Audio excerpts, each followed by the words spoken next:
కారణాలు ఏమైనా కావచ్చు. బీజేపీ రాహుల్ గాంధీకి ఇచ్చినటువంటి అవకాశం, విపక్ష నేత స్థానం.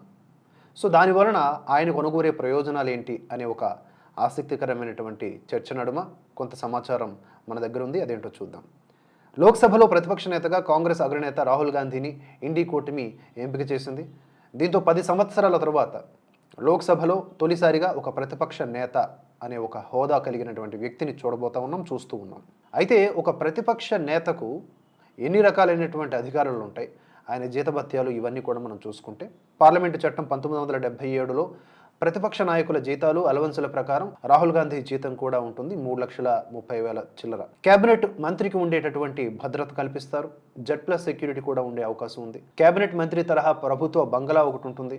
పార్లమెంట్ ఉభయ సభలను ఉద్దేశించి రాష్ట్రపతి ప్రసంగించేటటువంటి సమయంలో ముందు వరుసలో కూర్చుంటారు.